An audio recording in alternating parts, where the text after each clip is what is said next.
ആത്മീയതയുടെയും വിശ്വാസത്തിന്റെയും ഗോപുരമായി തലയുയർത്തി നിൽക്കുന്ന നിരവധി ക്ഷേത്രങ്ങളുണ്ട് കർണാടകയിൽ. കർമ്മത്തിലും വിശ്വാസത്തിലും ഒന്നിനൊന്ന് വ്യത്യസ്തങ്ങളായി തുടരുന്ന ഈ പട്ടികയിൽ ധർമ്മസ്ഥലത്തെ മഞ്ജുനാഥ ക്ഷേത്രത്തിന് പ്രത്യേകം സ്ഥാനം തന്നെയുണ്ട്. നൂറ്റാണ്ടുകൾ പഴക്കമുള്ള ചരിത്രവും വിശ്വാസങ്ങളുമുള്ള മഞ്ജുനാഥ ക്ഷേത്രത്തെക്കുറിച്ചാണ് ഇന്നത്തെ നമ്മുടെ വീഡിയോ.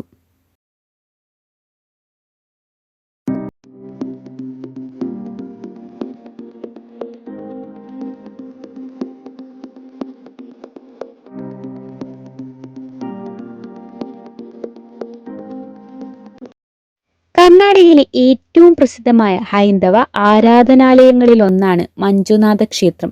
ശിവലിംഗത്തിൽ മഞ്ജനാഥേശ്വരനായി ശിവനെ ആരാധിക്കുന്ന ഇപ്പോഴും ക്ഷേത്രത്തിന് 800 വർഷത്തിലധികം പഴക്കമുണ്ടെന്നാണ് കരുതപ്പെടുന്നത്. നേത്രാവതി പുഴക്കരയിൽ സ്ഥിതി ചെയ്യുന്ന ക്ഷേത്രം ദക്ഷിണ ഭാരതത്തിലെ ഏറ്റവും പ്രധാന ശിവക്ഷേത്രങ്ങളിൽ ഒന്നാണ്.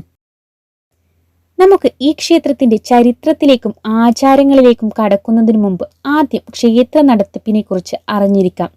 ലോകത്ത് മറ്റൊരിടത്തും കാണുവാൻ സാധ്യതയില്ലാത്ത തരത്തിലുള്ളതാണ് ഇവിടുത്തെ ഒരു വിശേഷം. ശിവക്ഷേത്രമായ ഇവിടെ ശിവന് ദിവസവും പൂജകൾ നടത്തുന്നത് വൈഷ്ണവന്മാരായ മാധ്യ ബ്രാഹ്മണരാണ്. മാത്രമല്ല ക്ഷേത്രത്തിന്റെ നടത്തിപ്പ് ജൈനമതത്തിലുള്ളവർക്കും പെർഗേഡ്സ് എന്ന ജൈന ബണ്ട് കുടുംബമാണ് ക്ഷേത്രത്തിന്റെ നടത്തിപ്പുകാർ. ഇത്തരത്തിലുള്ള രീതി ക്ഷേത്രങ്ങളിൽ വളരെ അപൂർവമായാണ് കണ്ടുവരുന്നത്. ക്ഷേത്രത്തെക്കുറിച്ചും ഇതിന്റെ സ്ഥാപനത്തെക്കുറിച്ചുമെല്ലാം നിരവധി വിശ്വാസങ്ങളും കഥകളും ഇന്ന് പ്രചാരത്തിലുണ്ട്. 800 വർഷങ്ങൾക്ക് മുമ്പ് അന്നത്തെ ബെൽത്തങ്ങാടിയിലെ ഗ്രാമമായ മലർമാടിയിലെ കുടുംബ എന്നാണ് ധർമ്മസ്ഥലത്തെ അറിയപ്പെട്ടിരുന്നത്. ജൈനബണ്ട് മേധാവി ബിർമണ്ണ പെർഗഡയും ഭാര്യ അമ്മു ബല്ലാൽത്തിയും നെല്ലിയാടി ബീഡു എന്ന അവരുടെ വീട്ടിൽ താമസിച്ചു വരികയായിരുന്നു. ഒരിക്കൽ ഇവിടുത്തെ വിശ്വാസമനുസരിച്ച് ഇവരുടെ ഭവനത്തിൽ മനുഷ്യരൂപം ധരിച്ച് ധർമ്മത്തിന്റെ കാവൽ മാലാഖമാർ ധർമ്മം അനുഷ്ഠിക്കുന്നതും തുടരാനും പ്രചരിപ്പിക്കാനും കഴിയുന്ന ഒരു സ്ഥലം തേടിയെത്തിയത്രേ. സന്ദർശകർ ആരാണെന്ന് മനസ്സിലാക്കിയത് തന്നെ വളരെ ഉചിതമായ രീതിയിൽ ബിർമണ്ണ പെർഗഡയും ഭാര്യയും അവരെ സ്വീകരിക്കുകയും ചെയ്തു. അന്നു രാത്രിയിൽ തന്നെ ഈ ധർമ്മദൈവങ്ങൾ പെർഗഡയുടെ സ്വപ്നത്തിൽ പ്രത്യക്ഷപ്പെടുകയും അദ്ദേഹത്തെ സന്ദർശിച്ചതിന്റെ ഉദ്ദേശം വിശദീകരിക്കുകയും ചെയ്തു. ദൈവാരാധനയ്ക്കായി വീട് ഒഴിയാനായിരുന്നു വിശദീകരണം. ധർമ്മപ്രചാരണത്തിനായി ജീവിതം സമർപ്പിക്കാനും നിർദ്ദേശിച്ചു. ചോദ്യങ്ങളൊന്നും കൂടാതെ തന്നെ പെർഗഡ് സ്വയം മറ്റൊരു വീട് നിർമ്മിച്ചു. അദ്ദേഹം ഇപ്പോൾ താമസിക്കുന്ന നെല്ലിയാടി വീടിൽ ദൈവങ്ങളെ ആരാധിക്കാൻ തുടങ്ങിയെന്നാണ് ഈ ധർമ്മസ്ഥലത്തിന് പിന്നിലുള്ള ചരിത്രം. ധർമ്മദൈവങ്ങളോടുള്ള ആരാധന പിന്നെയും തുടർന്നുകൊണ്ടേയിരുന്നു. കുറച്ചുനാൾ കഴിഞ്ഞപ്പോൾ ധർമ്മദൈവങ്ങൾ വീണ്ടും പെർഗഡയുടെ മുമ്പാകെ പ്രത്യക്ഷപ്പെട്ടു. ഇത്തവണ അവരുടെ ആവശ്യം കാലരാഹു, കളർക്കായി, കുമാരസ്വാമി, കന്യാകുമാരി എന്നീ 4 ദൈവങ്ങളെ പ്രതിഷ്ഠിക്കുന്നതിനായി പ്രത്യേകം ആരാധനാലയങ്ങൾ പണിയുക എന്നതായിരുന്നു. ഇതിന്റെ ചുമതലകൾക്കും നടത്തിപ്പിനുമായി മറ്റു 6 പേരെ തിരഞ്ഞെടുക്കുവാനും അവർ പെർഗഡയോട് ആവശ്യപ്പെട്ടു. പകരമായി അവർ വാഗ്ദാനം ചെയ്തത് അദ്ദേഹത്തിന്റെ കുടുംബത്തിനുള്ള പൂർണ്ണ സംരക്ഷണമായിരുന്നു. അങ്ങനെ ക്ഷേത്ര നടത്തിപ്പിനായി വന്ന പുരോഹിതന്മാർ പ്രാദേശിക ദൈവങ്ങളുടെ അരികിൽ ഒരു ശിവലിംഗം സ്ഥാപിക്കാൻ അഭ്യർത്ഥിച്ചു.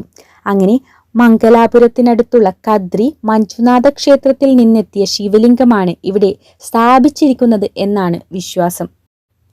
ഏകദേശം 16-ാം നൂറ്റാണ്ടിലാണ് ഉടുപ്പിയിലെ വാദിരാജസ്വാമി ഇവിടെ ശിവലിംഗം സ്ഥാപിക്കുന്നത്.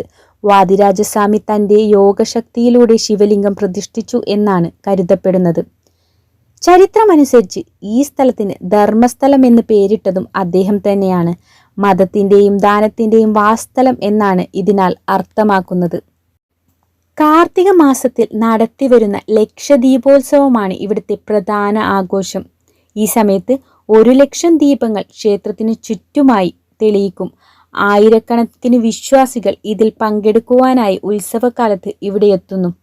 ശിവരാത്രിയാണ് ഇവിടുത്തെ മറ്റൊരു പ്രധാന ആഘോഷ സമയം.